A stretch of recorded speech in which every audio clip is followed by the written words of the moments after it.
All right. Good afternoon, everyone, and good morning to those of you who are not on the East Coast like we are. I wanted to take a minute and thank all of you for carving out time to spend with us today as we look to gain a better understanding of the ever-changing landscape of legal and legislative affairs that could have a real impact on the staffing industry. My name is Mike Brew. I'm the Director of Revenue and Customer Operations at Advance Partners, and I'm excited to be your host for today's session. Many of you on the call are familiar with Advance Partners, but for those of you who are not, we're one of the largest providers of payroll funding to the staffing industry.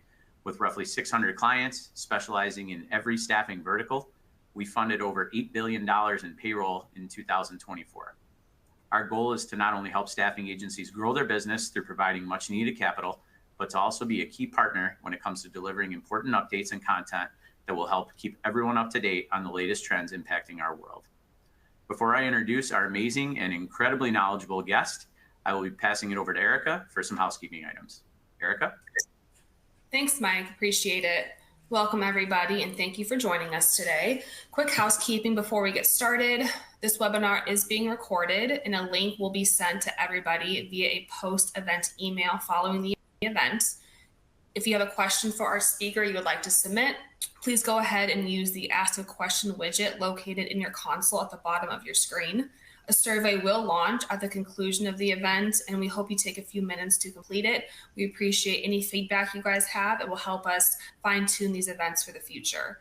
And lastly, if you have any technical issues with the platform, please use the help widget located at the bottom of your console as well. It is shaped like a question mark.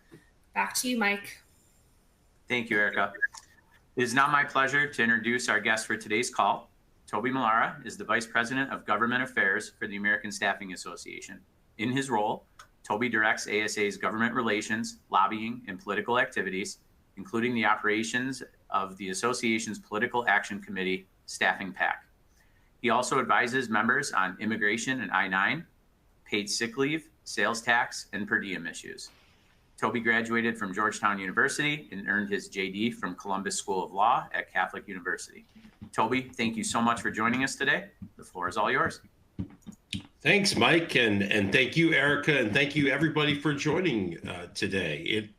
It occurred to me as I was sitting here waiting to start the program that we are starting at the same time as March Madness is starting, which is ironic, apropos, because for the next hour, we'll be going through, I think, some of our own March Madness. Things here in DC are certainly ever changing by the minute, literally. And I'm sure you will have a lot of questions, as do your clients. So hopefully, again, over the next 50 minutes or so with time for questions, we're going to cover some areas that have been of concern to you and your clients, and hopefully clear up some things as best as we can, because the key word that you're going to hear today, and you've probably been hearing already, is uncertainty. And that's really what is the thread that weaves all of this together. But let's start by looking at what we have to deal with regard to the infrastructure of who's making decisions and what they mean. And of course, we'll start with our friends in Congress. And what you have here is a historically narrow margin in the House of Representatives. You'll see the seats in green there. There are a couple of vacant seats. There have been two recent deaths by sitting members of Congress, and there have been two resignations by members who were planning to or have gone on to serve in the Trump administration. So you have a little bit of a mix-up, but even when things get back to full, we have two special elections in Florida coming up in about a week and a half. You will have Republicans with a very narrow majority, 220 to 215, so a 5-seat majority, which gives them a cushion of about 2 votes before they need Democratic help to pass anything. And that's going to be very difficult. And I don't think that we can understate, or I don't think we can overstate how difficult it's going to be for things to get done, because the Republicans are going to have to, in the House, primarily lean on themselves. They did that last week with the continuing resolution that they passed, but it's a very, very tricky thing, because within the 220 Republicans in the House, you have a wide array of members, including two what you would almost call kind of caucuses at the opposite ends of the spectrum. You have probably 20 to 25 members in the Freedom Caucus, which is a very, very conservative wing of the Republican Party. And then you have probably the same number, slightly less, in what we would call the old kind of, Tuesday group, moderate Republicans, the ones that are more likely to look to work with Democrats on various issues. And so even within that 220, you have battles all the time between what goes on and what can be put on the floor for a vote. So it's going to be very, very difficult in the House to get anything done. And when you get something done in the House, it goes over to the Senate. You've got a little bit more leeway in the Senate with a 53-47 split. And because of the vice president breaking ties, you can actually lose 3 votes in the Senate and still pass things along a Republican majority. But again, with legislation, most legislation having to get to 60 votes to even be considered, it's difficult to get things through the Senate. And the reason for this quick kind of government relations 101 is to tell you that we really shouldn't expect much coming out of Congress for the next 2 years because of, that was true in the beginning. And now as tempers have kind of flared up with regards to some of the actions of the administration and the way that various members of different parties have taken to defending or attacking the president, there's not a lot of camaraderie right now. You have some things that Congress absolutely has to do. And the first thing that they had to do was they had to fund the government through the end of the year, which is September 30th. The federal government's fiscal year ends on 9/30.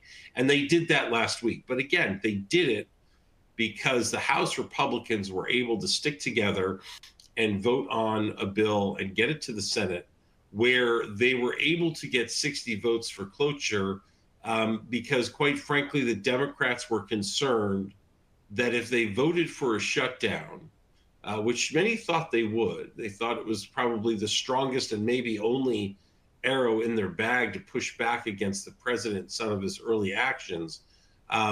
When it came time to reopening the government, they were afraid that whatever was presented to them would be worse off than what they were signing, which was basically a continuation of the funding from the previous 6 months of the year.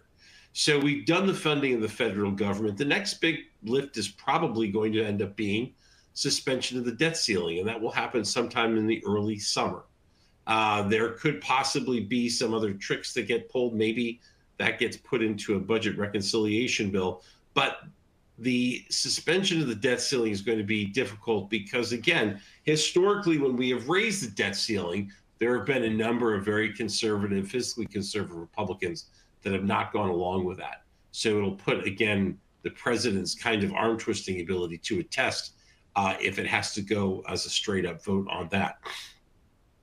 A couple of other issues where you might see bipartisan not only need, but really kind of it lends itself to bipartisan support is 2 bills, one extending and refunding the FAA and including the investigation that may happen after the crash at the beginning of the year right outside of National Airport, and increased funding for air traffic controllers and other facilities, and the California disaster relief bill. They're still, I think, assessing damage out in California after the wildfires, but an aid package in the billions of dollars is certainly going to be needed. But again, there's going to have to be Democratic votes to pass that. And there's going to be a pull between how much the Democrats want to push back and try to get some other things tacked onto that, or are they just going to say, let's just straight up deal with California, given the large impact of Democratic voters in the state. On the Senate side, you've got the cabinet nomination. There's one cabinet position that still needs to be voted on. That's Secretary of the UN, Elise Stefanik, who is currently a congresswoman from upstate New York. Again, she hasn't been confirmed yet, or she hasn't been voted on yet, because the House leadership does not want to lose her for these votes that are upcoming. So they're kind of slow walking her nomination until they can fill some of these other seats. That's something obviously that only happens in the Senate. And then really the big thing, and it kind of gets lost in the executive orders, and we're certainly going to spend more time talking about them and what they mean for your business and for your clients. But the budget reconciliation process that goes on is going to be something that's really going to be intriguing to watch throughout the summer. And just to very quickly touch on it, budget reconciliation is a process that allows the House and Senate to vote on certain issues and kind of do away with certain voting requirements and amendments. And most importantly, in the Senate, it can be passed on a party line vote. There doesn't need to be 60 votes to clear it for the floor. But there's various constraints that need to be put on it. And we won't really talk about this, but really the budget reconciliation process, which is underway, is going to be so big because its main goal right now is to extend and potentially make permanent the Trump tax credits from the 2017 Tax Cuts and Jobs Act. Those expire at the end of the year, and that's personal income taxes, and that's in business taxes, a lot of the research development, but maybe most importantly for the business community is the expiration of the Section 199A pass-through deduction. And that is an association we have been lobbying since last year, urging Congress to extend, if not make that permanent. And for those of you unfamiliar with that tax, it's a tax that benefits small businesses and LLCs and other L corporations and S corporations, and it allows for a pass-through of various wage costs, and it can be quite significant to businesses, and staffing firms are allowed to take advantage of that. And so that is one of the items that we'll be talking about as this reconciliation process goes on. But there's a lot of other things that are going to be rolled up into this. And the president talked on the campaign trail about wanting to eliminate taxes on tipped employees, wanting to eliminate taxes on overtime, wanting to eliminate taxes on Social Security payments. They can also use the budget reconciliation process to pay for certain things or to put some sort of policy in place, including immigration. And that would deal more with kind of like border policy and wall construction.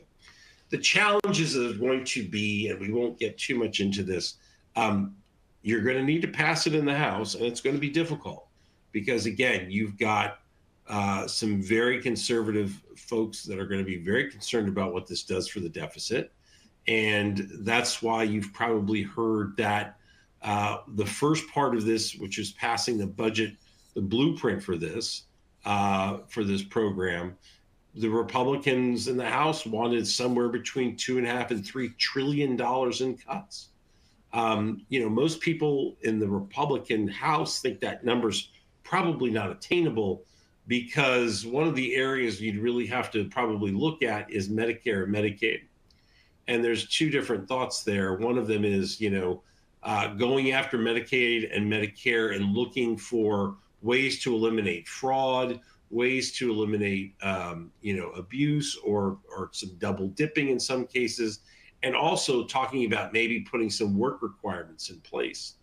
But that's not going to be enough to get the Republicans to the number they want to get to in the House. To do that, there's going to have to be some structural changes to the program, which leadership and the president said they're not going to do.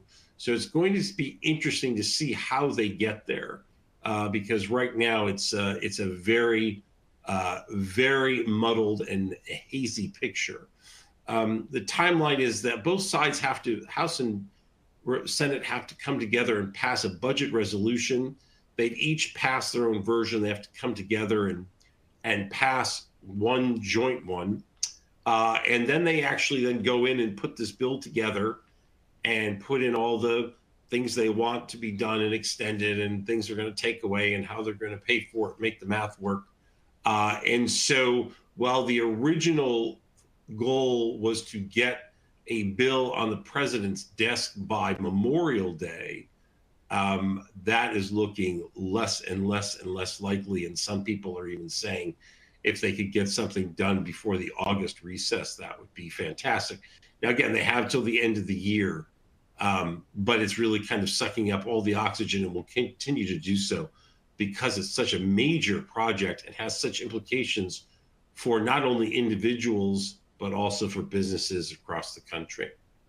So when you have this phenomenon of a very, very tightly contested or very tightly structured House and Senate, and your legislative avenues are a little bit more crowded or not there at all, you have this power vacuum that's created. And history has taught us that when that vacuum is created, there are two things that can happen, or three things. The administration can step in with regulations and with their own directives. The states can step in with their own laws, or both. And I think this year, and the next 2 years at least, we are going to see both things happen. So let's talk about now what the Trump administration has done early on, as they're almost a quarter of the way or a couple months into their presidency. You know, when the president was first elected in 2016, he came into office and he knew what he wanted to do, but he really didn't know how to do it. And he didn't have the infrastructure in the White House in place. He didn't have even, you know, things that are very inside Washington, but he didn't have like the liaisons to the Hill to be able to talk about what bills could pass, what couldn't pass. He was kind of flying by the seat. He was being a businessman. He was in there. He wanted to shake things up. This time around, he came in with a plan, and he came in with the personalities and the personnel to put his plan into action. And he got started right away. And you'll see there, here are some of the major kind of initiatives we've seen so far. First and foremost, the one that gets probably the most attention is immigration. Okay, everybody wants to know, and everybody's asked, what's happening with immigration? The president, in his first term and on the campaign trail this time, really stressed what he wants to do about immigration. You know, he wants to deport everybody that shouldn't be here. I mean, that's the goal, and build the wall. Now, we know that that is a lot easier said than done. And so the first thing that we know is, so far to date, the immigration actions that have been put in place by the White House have been fairly targeted. And they've been targeted toward what we would call, you know, kind of the non-controversial areas. If you have people that shouldn't be in this country that are not here legally, they've committed crimes, they're currently in detention centers, or they're currently wanted by authorities, those are the people that the administration has started rounding up. And again, you know, Democrats, Republicans, independents, almost everybody says, you know what, that's a good thing. We should be doing that. You've heard a lot of talk about, you know, the fentanyl trade, and a lot of responsibility is being placed on illegal immigrants bringing fentanyl in. So I don't think anybody's got a problem with that. I think everybody thinks that's, you know, something that is a worthwhile goal. Where it gets to be problematic and hazy are when we talk about these mass deportations, and that really is what affects the business community. It's no secret that there is a long list of jobs in the country that many people believe would not be done by anybody besides immigrants that come in and do the work. And if you were to round up and take them all up at once, you know, there's a lot of people in the business world that would have a problem with that, and they would see their business suffer. What the administration is doing right now, because again, the other important thing to remember is that executive orders only have a limited certain length of power. You can't use executive orders to go in and all of a sudden change laws to the way that Congress needs to change laws.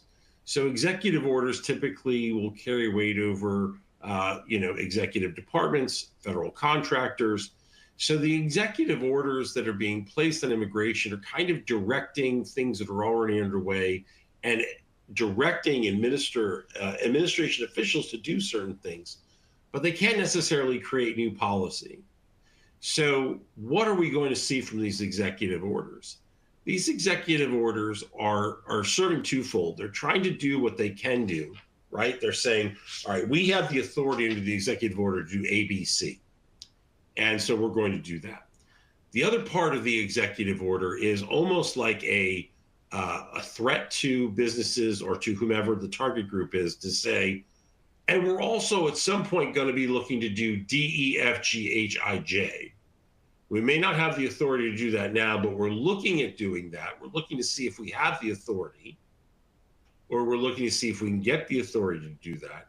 And so what we're seeing, especially with immigration, is a lot of businesses including staffing firms and their clients, are really, really concerned about what this immigration focus could mean for them. And the most direct way that it could manifest itself right now is through workplace audits, worksite audits. And while they haven't necessarily materialized at the clip that the administration, kind of put forth when they announced the executive order, they have started to come in certain places. They're, resource challenged like everybody. So they're going to tend to focus on specific industries and maybe specific parts of the country. But there is no doubt that the worksite audits are going to pick up, and they will probably end up being at a pace unlike anything we've seen before. And so when our members ask us, what can we do to prepare for worksite audits that are going to happen? Well, the first thing you can do is make sure that your processes for doing the Form I-9 and E-Verify, if you're a member of E-Verify, make sure all of those things are lined up correctly, and make sure that you do that in a way that is properly done. Whether you have enough knowledge that you can do that yourself, or what we would recommend is hiring an outside immigration attorney to come in and do an audit for you. And make sure you do things like, if you have old I-9s that have expired and can legally be disposed of, make sure you dispose of them. Because if you were to get caught up in an audit and they find a box of old I-9s that should have been destroyed a year ago, that's not a defense for any errors that are on there. And remember, the pictures are being painted of, dangerous illegal criminals. Like I-9 enforcement actions, a lot of them are paperwork violations, and they get expensive fast. In no time at all, you're up to $2,000 a violation for paperwork violation on your I-9s. So make sure that you're in position that you can, you're in the best position if you were to have an audit. If you are to get called or receive a request for documents as part of an audit, the first thing you should do, of course, is reach out to outside counsel. Turn the matter over to them. Make sure that he or she is then going forward and communicating with the authorities to limit the scope of the audit if necessary, to get more time if necessary, but certainly don't try to go about and do this yourself. When it comes to your clients, here's the one thing that we're seeing and hearing of that is most important for you as a staffing firm to know. When your clients are going through their process of making sure they're prepared for the audit, one of the things which they very well may do is give you a call and say, hey, Mike, do me a favor, send me a copy of all the I-9s that you've processed for the people that you've placed here over the past 6 months. That is an absolute no. Black letter violation of federal law. You are not allowed to share immigration information like I-9s, like E-Verify authorization with anybody besides the federal authorities. There's a question over whether you can even share them with the state. Now, a lot of times the federal government will come in and say the state can if there's a state investigation, but push back on the state as well. But certainly do not have anybody send anything over to your clients. If your clients persist, you may want to talk to them and say, look, I can't send you this. It's a violation of law. I can send you, my attestation that we have looked through this properly and that we are standing behind the results. But make sure that your people know not to share any of that information with clients. Okay, what are some of the other policies that we're hearing from our members and their clients about? The whole DEI issue is certainly another one that has got people confused, uncertain, because they're not sure what next steps should be. Again, this executive order right now applies only to federal contractors and federal agencies. It does not apply to the general public. It does not apply to private businesses in such that right now the executive branch or whomever could come after you. However, that doesn't mean that it's going to stay that way. We know that the president and the administration right now is looking for ways to exert some sort of authority over what private business is doing, whether it's through the EEOC, whether it's through the Attorney General, whether it's through some other agency or avenue. They are looking for ways to try to apply these issues and these thoughts to the private practice.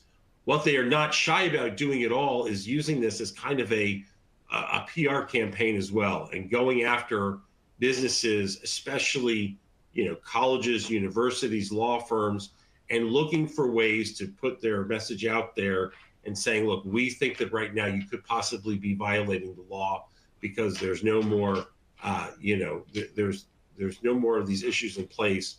And we'd like to know if you're in violation of this. This and all of these executive orders are now going to be working their way through the court system. But you shouldn't also rely on, the courts. If you hear a decision and say, oh, this is frozen, I don't have to worry about that.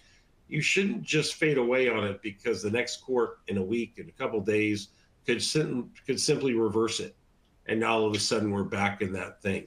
So when you talk to clients right now, when your clients call you and say, hey, what are you doing with your DEI programs? What should we be doing? I'm nervous. I don't want the administration to come down here and do anything. And what should we be doing? Or I don't want you sending me people if it's in violation of the federal, the initiative that's being launched. The first thing you need to tell your clients is everybody needs to take a deep breath and relax. That this is an issue that is still developing, that we're working through. We're waiting to see additional information coming. Different people are going to handle it different ways. Some people are going to say, you know what, this is the way this is going. I'm going to start unraveling certain programs. Other people are going to double down on them. It's also going to depend, quite frankly, on where you are in the country. So when it comes to your clients, I think the first thing you're going to want to do is have them take a deep breath. They may have already consulted with their counsel. That's great. But there's still a lot more information that we need to gather before we can say definitively, you need to do this, that, and the other thing. Lots of return to office news in DC as federal workers are being told they need to return to the office or be fired. We'll be interested to see if more companies start to adopt that. Now, you all know this better than I do because you deal with your clients every day, but we've been hearing more and more that companies are putting more pressure on employees to go back to work, or they're increasing the days in the office. And of course, some of them have been back for 5 days already. But now that these federal workers are being told to go back to the office, it'll be interesting to see if more companies, especially those that may work with federal employees, start to pick that up a little bit. And what's the future of the federal work hiring freeze, and quite frankly, the purging of some of these federal agencies of employees? It's going to be very interesting. Again, court orders have halted things. Some have resumed them. Some have halted them further. All of this is playing out in the course of public opinion, in the context of the courts. And you're seeing some agencies saying, we really need these people. There's been half a dozen stories of people that have been fired and then been like, oh, should have fired you. We need you. Come back. So the interesting thing here is, and it's, said with we'll have to wait and see how this all plays out. But, at some point there could be a lot of very capable men and women with a lot of desirable skills looking for a job. And that is certainly a space where nobody can fill in better than you all, taking these people and finding jobs for them to start maybe a second career, if that's what it comes to. So we'll be watching that as well. The president, one of the first actions was, executive orders, was revoking the previous administration's AI order. And while there was a lot of development there and a lot of it hadn't been put into place yet, I think there were a lot of concerns from the business community and other groups about how it was going to be implemented and what the consequences would be. That's now gone. What we will talk about in a few minutes is what this does do, because the administration has not shown any interest so far, is to diving into the AI fight as far as developing some sort of legislation. And we know that that is an issue that Congress won't be able to move because of the difficulty of pulling votes together, as it leaves it wide open for the states. And the issue there is you're going to have different states take different approaches, and you're going to have a patchwork approach there. And then finally, I think one of the executive orders that has had some major impact in our industry is I would say, shift away right now from what we would call, probably green energy, sustainable energy, back to the fossil fuels. And so, staffing firms that have clients that do a lot of fracking, natural gas, oil exploration, obviously that's going to be good for them. There's going to be a lot there that's going to be helpful for them. As new areas of the country are potentially opened up for further exploration, obviously that'll be big for them and their clients. We have a lot of firms also that have gone in and worked with green companies, worked with solar companies, and worked with alternative energy companies in developing new programs, new products. As the tax cuts get pulled back for that, as they are favored less by the administration, will that cause a downturn in that sector, and will it affect temporary employees and temporary companies that staff in that space? It's certainly logical to guess that might happen. Okay, what potential future orders? Those are kind of what have happened so far.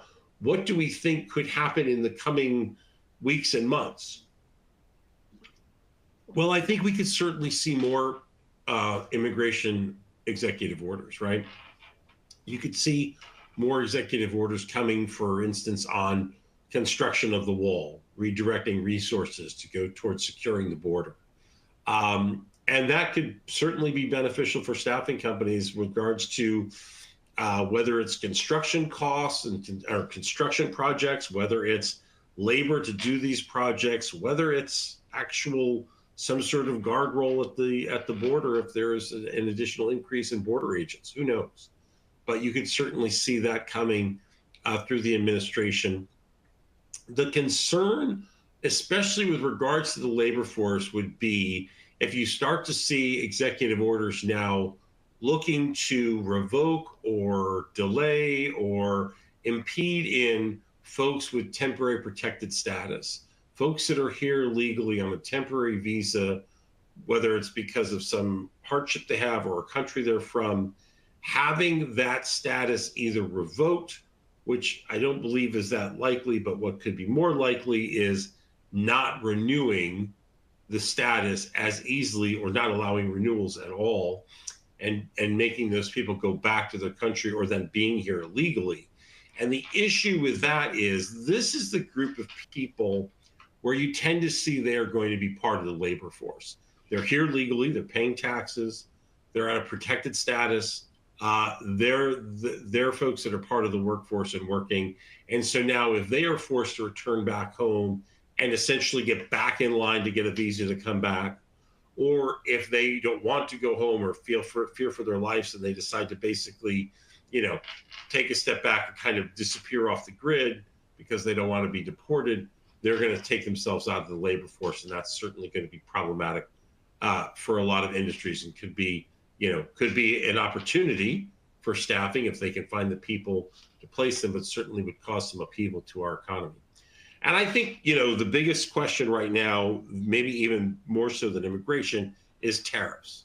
And, I'm not an economist. We have an economist at ASA who is very good. Noah talks about tariffs in his weekly webinar breakdown. But I will tell you that right now, the whole buzzword about tariffs is uncertainty.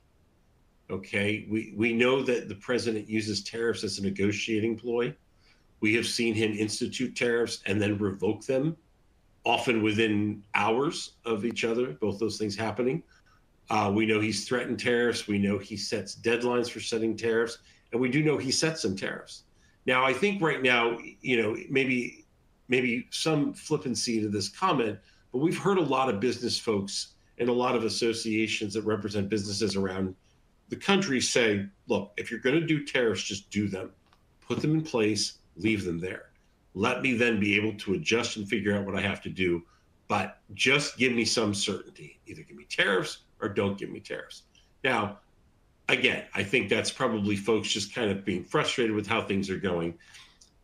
What is interesting politically with tariffs is right now, my understanding is the president uses some emergency powers to put these tariffs into place. Those emergency powers can only last so long. And at some point, if the tariffs are going to be a long-term thing in effect, they're going to have to be put into effect by Congress.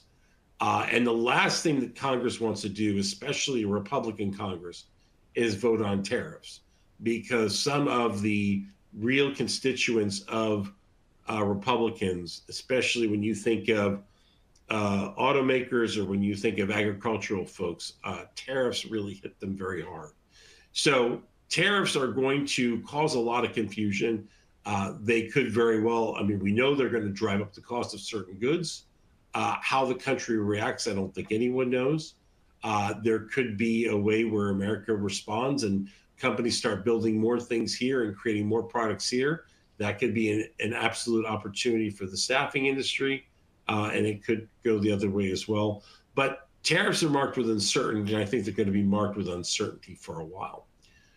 Now that the president has his cabinet in place, again, except for the UN secretary, we can expect to see the administration through the agency start doing more actions, whether it's rescinding previous rules, whether it's issuing new rules, or going after certain things. We expect to see this happening more and more. The Department of Labor, the Secretary of Labor was just confirmed last week. Now that she's in office, we look for her to start setting out some policy goals. Same with, Health and Human Services.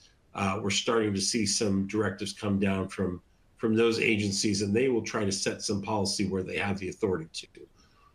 When it comes to independent agencies like the NLRB and the EEOC, we know that they are going to and have so far taken us kind of a step back from what would be the more pro-worker, pro-labor policies that have been driven during the previous administration. There's been some undoing of various rules, and we look to see definitely the stepping away from those kind of pro-labor policies and more of a business approach, friendly approach taking forward. Now, there's still some questions on who is on the boards and when positions will be filled, and probably won't be a lot of action going on right now because as the courts try to settle that out. But once we know one way or another, and once those positions are full, we anticipate that these organizations will start issuing rulings definitely more to the liking of business than organized labor. What potential roadblocks are out there, if any, for the administration with regarding to what they're doing? Well, I think at some point, there's Congress, and Congress, just a roadblock from, a lot of these things. Again, they're limited in what they can do through agencies and through administrative action, and a lot of them have to need statutory work that has to go through Congress, and that's going to be difficult.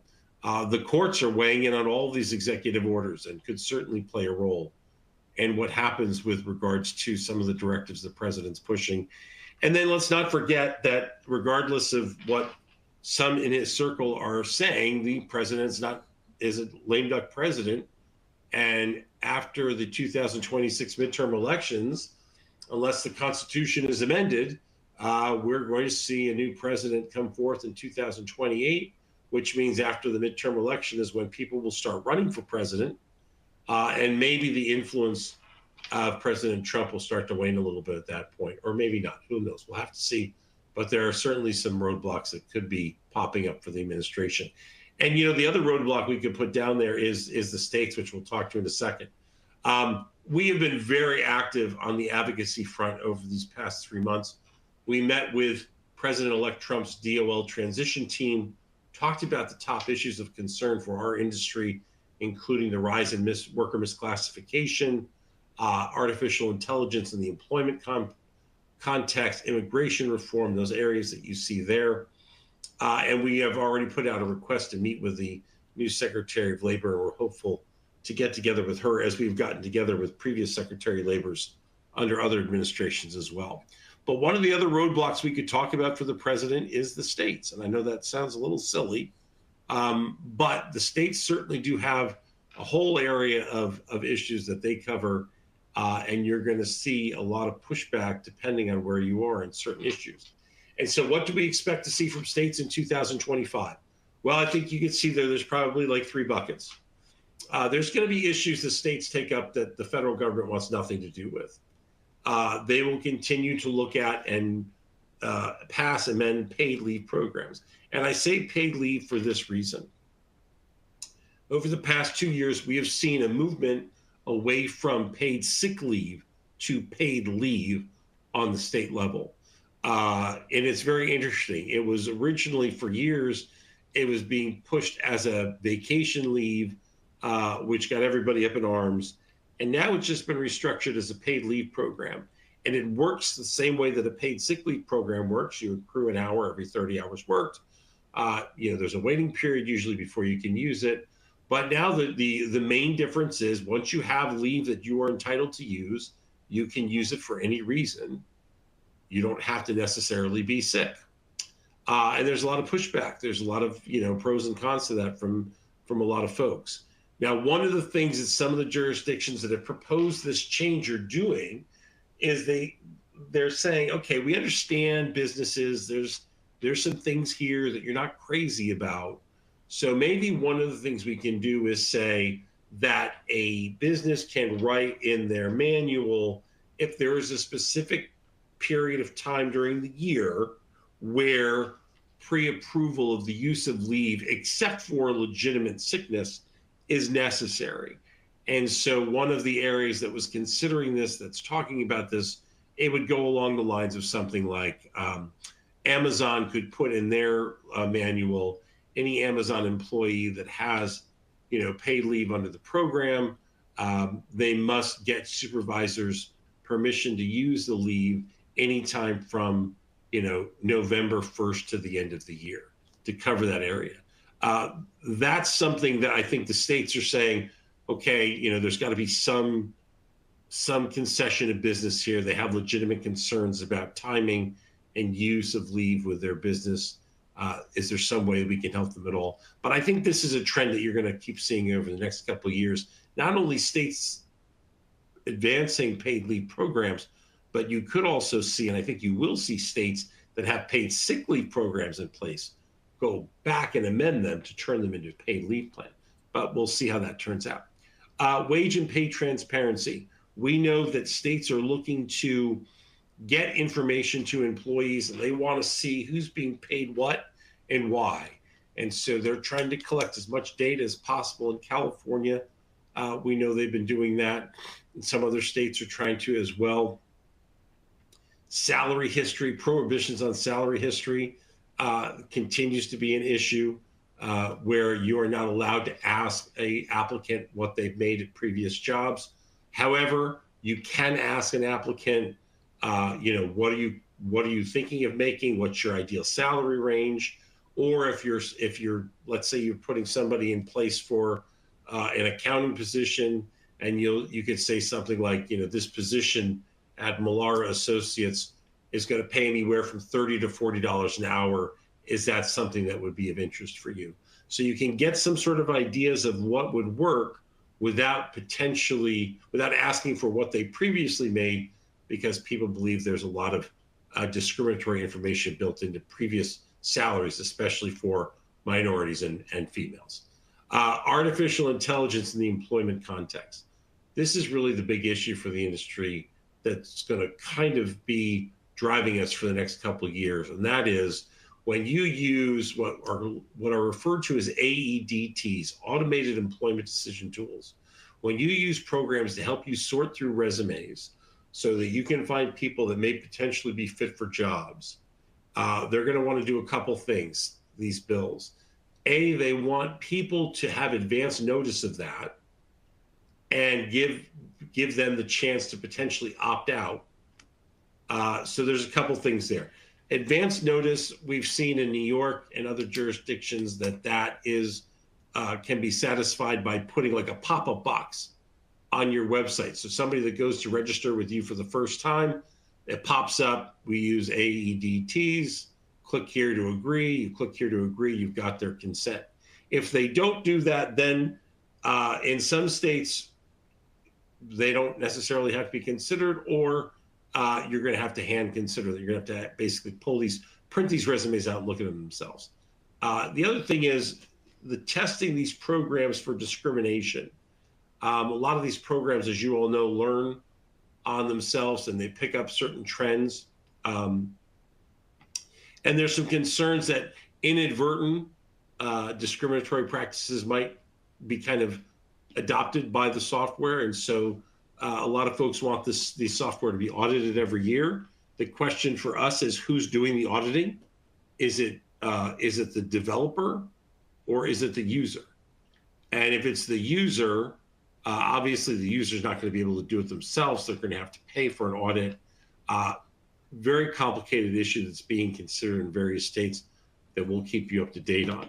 I think you're also going to see states start toward the end of this session and certainly next session as we head into an election year. I think you're going to see states start advancing or looking to advance certain policies in reaction to the administration, both in favor of and against. So I think the three primary ones are going to be DEI initiatives, return to work to a lesser extent, and immigration. And you are going to have certain states, and we've seen this, right? So one of the things you've seen is with regards to immigration, you have seen states that would be more opposed to the administration's movement on immigration, doing things in their power to make things easier, such as you can get a driver's license in our state without requiring a proof of citizenship, right? Which opens a door for maybe people not authorized to be here to still be able to get a driver's license in the state. On the other side, states that are more aligned with the president's mission may say something and have said something like, state police are now empowered if they have reasonable cause to ask immigration questions. So you are now going to be able to go forward as a state trooper and potentially ask to see if somebody has proper documentation of their residency requirements if they feel like there's a need to do so. Interesting. And then finally, I think states are looking for ways to be less reliant on the federal government, especially with regards to funding. And you're seeing a couple issues here as there's talk about, the Department of Education's future. More states now are looking at how can we fund education initiatives in our state if we lose a certain amount of funding from the federal government. What does that mean for our state universities, our scholarship programs? What does it mean for our learning disabled programs? How are we going to deal with that? How are we going to fund these programs? Also things like unemployment insurance. Boy, we don't want to take a loan out from the government. What can we do to build up our reserves so we are funded properly and we can go ahead and meet the demands of people that need it? Before we get to this, let me tell you, there's a bill in Maryland. Maryland has a $2.5 billion deficit in their budget, and they're looking to place a tax on business services, a business-to-business tax on services, one of which is temporary staffing help, 2.5% tax. And, that's a tax on jobs. And we've been very adamant working with Allegis, one of our members, who is a very large constituent in the state of Maryland. We've met with members of the legislature, and we've sent out written testimony and alerts telling them that tax on temporary services is a tax on jobs. So we'll see. Hopefully we'll be able to make some strides there. For those of you that do business in New Jersey and Illinois, and maybe do business in the light industrial world, there's been recent changes to the law there to require, among other things, the payment of equal wages and benefits to temporary employees working alongside permanent employees. This is a long, ongoing, very expensive story, but we will tell you there's lawsuits pending in both Illinois and New Jersey.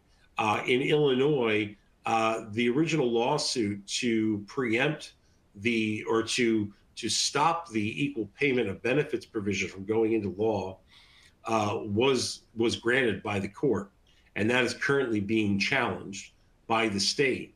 Our position is that equal payment of benefits is a violation of ERISA, not to mention all the complexities of figuring out what are equal benefits, what has to be offered, what doesn't have to be offered. And then in New Jersey, a little bit more complicated in that there hasn't been an injunction yet. There is a lawsuit going on, and a lot of the lawsuit is, hey, look at Illinois. They said that it was illegal, and we agree with them. Very similar language. So as that lawsuit unfolds, the benefit language is technically in place, but what we're hearing from our members in New Jersey is it's not being enforced because, again, there's not that fully developed sense yet of what needs to be weighed as being comparable. And quite frankly, this applies to comparable employees in New Jersey, and a lot of clients are saying, we don't have anybody comparable, so this doesn't apply. And since the state is not fully really enforcing this yet because of the court action, I think there's right now just a lot of waiting around and not doing that. And ideally, what we've heard from our members and from others is that equal pay is really not an issue, because for almost many years, temporary employees have been paid the same, if not more, than a lot of the people they work next to. ASA is in the process of developing an anti-fraud working group. Fraud in the staffing industry, I mean, all businesses, but in our industry in particular, has really been on the rise, in all sorts of scams, bait and switch hiring scams, payrolling scams, identity theft, phishing. And so if you are a member of ASA, this group will be coming out soon with some resources to help you. If you have not yet joined ASA, we encourage you to do so, to take advantage of working groups like this and some of the materials that we have available on our website. And then finally, not next month, but in about 6 weeks, we will host our annual Staffing Law and Compliance Conference. This is really one of our top conferences in that it's solely based on legal and compliance issues. It's the only one of its kind. Legal experts from inside the industry, outside counsel, and then just outside compliance folks will share with you some of their issues, what they're seeing, what are the top compliance issues, what about artificial intelligence, what are the good things, what are the bad things, I-9 enforcement, how are we going to get through that, building a perfect compliance program, you can see that and more. May 8th and 9th in DC, and I'll tell you, for our healthcare friends in the audience, on May 7th, we are doing a half-day healthcare pre-con, which will be talking about the challenges in healthcare staffing. It'll deal with, we'll have experts from the Nurse Licensure Compact Group with us to talk about the latest there. We'll have representatives from the federal government talking about the latest with regards to Medicare and Medicaid issues. We'll talk about legislation that's pending that could affect the healthcare staffing industry, and more. So lots of networking and learning opportunities coming up. Anybody has any information, the website is certainly the place to go. And that is the end of my slides. I know we've got some questions, so I'm going to kick it back to Mike, and happy to answer any questions that we have right now. Yeah, Toby, thank you so much. Great work, great content. So we did get some questions submitted beforehand. The few of them regarding I-9 audits you did touch on. Another one that popped up that I don't think we spent time on, but I imagine will be probably pretty popular. Anything around FTC or non-compete agreements that you're hearing? Yeah, so non-compete agreements are, you guys remember that last year, or 2 years ago, the FTC had issued a rule that they wanted to ban non-compete agreements. And then what happened was the rule was challenged and it was eventually ruled unconstitutional. The Trump administration has taken a very similar approach to, they're not huge fans of non-compete agreements. They seem to be more willing to let the states deal with it. And the states historically have dealt with non-compete agreements. And the trend that we're seeing on the state level is you're seeing either non-compete agreements being outlawed for specific positions, i.e., doctors, high-skilled nurses. What you're really seeing is conditions being placed on when you can use non-compete agreements. And so in a number of states, there is a salary threshold or a wage threshold. So you can only use a non-compete agreement with somebody that makes over $20 an hour. In Illinois, I think you have to make over $100,000 for a non-compete to be valid. So you're seeing more, instead of you can use non-competes for anything, or no, you can't use non-competes at all. You're seeing more of these kind of, okay, there are certain legitimate uses for non-competes. Let's try to capture them the best we can and leave all the other sense to the side. And I think that's going to be kind of the prevailing thought going forward. But I would expect that the administration will kind of lay low on them and let the states go forth and put their own rules in place. Okay, makes sense. To elaborate on that a little further, and I know this, again, probably of particular interest to this group, especially when you look at your sales, folks or recruiters. Any differentiation, or when they talk non-competes, are they differentiating when you might have instead of a non-compete, a non-solicitation agreement? Yeah, so that's the problem with lawmakers and people that write laws. Um, we have found non-compete bills that really mean non-solicitation. We have found non-compete bills that really mean conversion fees. And so you have to be very careful, because I think most people understand that non-solicitation agreements for certain people are very practical, and they should be kept in place. And you'll be limited by time and scope, right? You can't say Mike can't go work anywhere or do anything with another company for 8 years over 1,000 miles. But something that is limited in scope and very targeted, most courts are going to find is fine with regards to solicitation. But they tend to be shorter than your typical non-competes. But yeah, they're kind of all over the place. What we continue to see most of is the traditional non-compete, where you can go work afterwards or where you can't go work. Got it. Makes sense.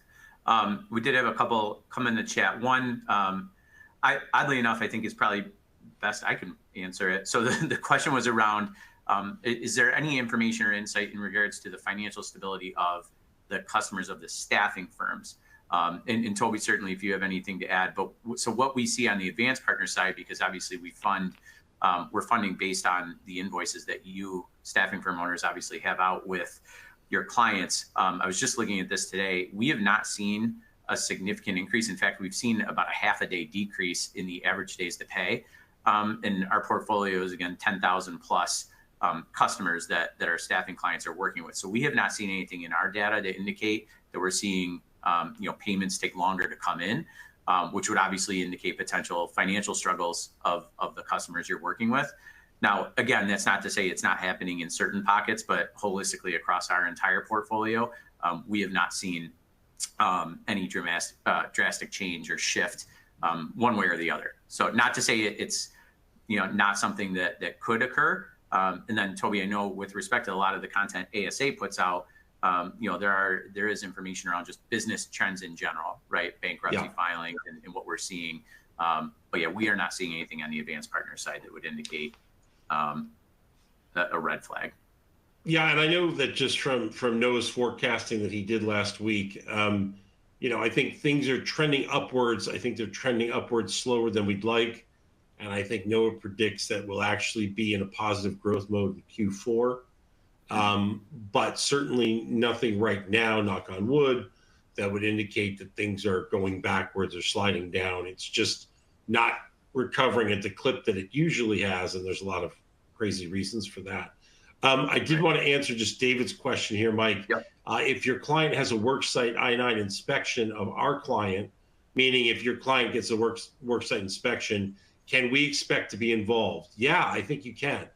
I think what they will do, and it's not out of spite or meanness, but I think the first thing they're going to do, like anybody would do, is be like, whoa, those guys aren't ours. Take those people over there. They're with the staffing firm, and you very well might get you might get a call from the client to come down and talk to them. That is one of the reasons why, quite frankly, they also don't want to see your I-9s, is because if they do get a worksite audit, they want to literally be able to, in all truthfulness, look the inspector in the eye and say, here are my 20 assigned employees from Malara Staffing. I didn't perform the I-9 on them. They came to me from the staffing firm. If you want to talk to them about their verification process, all of these people, you're going to have to reach out to them. And you should be, willing to do, and you will be willing to do whatever you can, come in and talk to them about that. But that's why it's key to have your sources in place. Now, I would also call your counsel, because what you don't want is you don't want the inspector to come over and say, let me see the I-9s for these 20 people. Oh, and while you're at it, why don't you give me, all of your I-9s? Because, if they are being jerks or something, you could have folks that might get pressured into that. So you want to make sure, that right now they're not working on any kind of knowledge about you or any kind of probable cause. They're literally just looking at you from an extended investigation. So just keep that in mind. But yeah, great question, David. You would certainly expect to hear from your client. Perfect. We did have a couple other questions, primarily around healthcare, but I know we're at time, so we do have your contact information via email that we can just send you a note with any updates. It was specifically around Obamacare or any potential reversal, Toby, so maybe we can put together a quick summary. That Yeah, can, certainly can. I'll tell you that's not going to happen, especially okay. with Congress. It's, you know, it's built in, and the days of undoing Obamacare are long gone. Got it. All right. Perfect. But happy to answer any more questions. If you want to shoot me an email or talk about it in more detail, happy to jump on a call or answer an email. I didn't mean to just be that dismissive. No. I know that that's not appreciate something that we're looking at. It's a good way to wrap up. So obviously you guys have our contact information is on the screen, Toby's email, my own email. Any topics that you want to know more about that we weren't able to touch on today, please shoot us a note. We're going to look to continue to do some of these content webinars over the coming months. So your questions and comments and feedback will certainly inform, what we put together to educate. But we really do appreciate the time today, and we'll send this out obviously via follow-up for those that attended and those that were not able to attend. But again, appreciate the time, Toby. Thank you so much. Very educational, all very relevant content. And I hope everyone has a great rest of their day. Thanks, everybody. Appreciate it. Take care. Bye-bye. Bye.